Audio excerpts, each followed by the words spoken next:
format différent puisque j'ai eu des problèmes techniques avec la caméra, j'ai pas pu filmer tous les coups, il y a quelque chose qui a pas très bien fonctionné. Donc je vais vous montrer dans cette vidéo les 5 meilleurs coups et ensuite il y aura une vidéo qui arrivera juste après pour les 5 pires coups et on va essayer d'analyser pourquoi ces 5 mauvais coups, et c'est ça aussi l'intérêt de se filmer, c'est que derrière je peux essayer un peu d'analyser et de comprendre.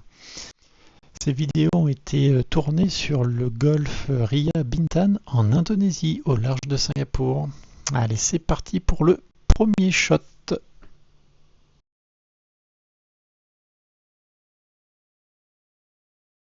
Départ du trou numéro 10 qui est un dogleg gauche. Je prends un fer 5 pour assurer la mise en jeu et j'ai envoyé mon fer 5 à 206 mètres, vraiment là où je voulais la mettre. Donc très content. Et quand je regarde en slow motion, je peux voir que mes mains ne bougent pas trop en haut du backswing et c'est vraiment ça que j'essaie de travailler et essayer d'arrêter de faire un drop, de tirer les mains vers le bas. Ça, je travaille beaucoup avec mon coach sur ça, donc je peux voir sur cette vidéo que ça a plutôt bien marché et le résultat est top, même si je vois que je pourrais tourner un petit peu plus les épaules encore, mais je suis très content.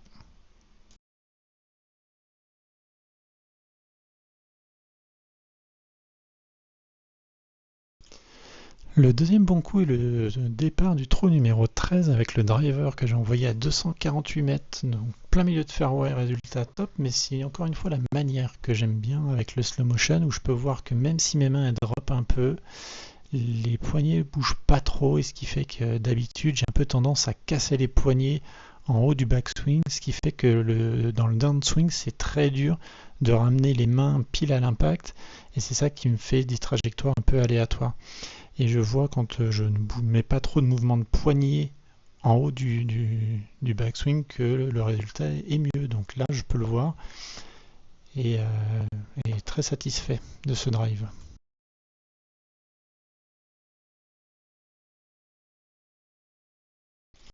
Pour ce troisième bon coup, j'ai sélectionné le deuxième coup du trou numéro 3.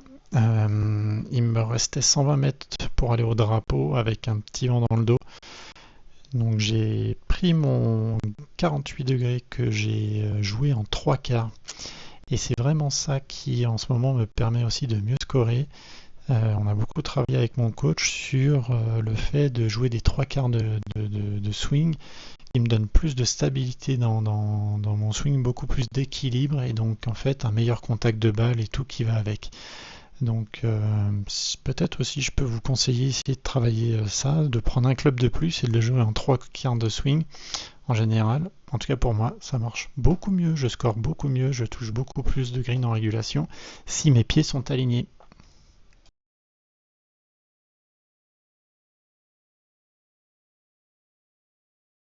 Le quatrième bon coup est un putt puisque c'est le seul birdie que j'ai fait de cette partie sur le trou numéro 5. Il me restait 3 mètres en descente avec une pente en plus, c'était pas facile.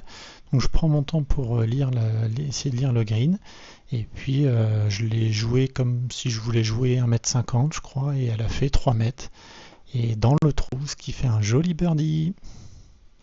J'ai la chance de pouvoir jouer dans cette nature parce que derrière moi, je ne sais pas si on voit bien la caméra, mais les arbres sont magnifiques avec des fleurs rouges.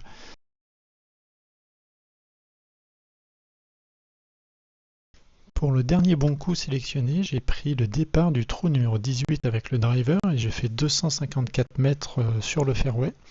Donc très content encore une fois du résultat. Et tout comme le premier drive que j'ai commenté en deuxième coup, je trouve que mes mains elles bougent pas trop et j'ai une bonne stabilité, un bon équilibre aussi dans le backswing et sur le finish sur mon pied gauche, sur ma jambe gauche. Donc vraiment, ça a été un parcours où mon drive a quand même été pas trop mal. Ça a été pas mal avec des distances comme ça, 254 mètres. Franchement, si je fais ça tous les jours, je le prends tous les jours. Je suis très content.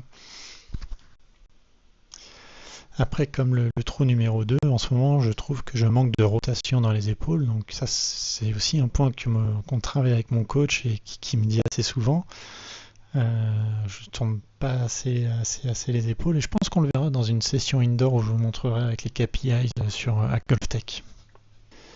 C'est la fin de cette vidéo et je trouvais ça intéressant de partager, essayer d'analyser. Je pense que analyser les 5 pires shots sera aussi assez rigolo à faire. Je vous retrouve très très vite. Ciao ciao.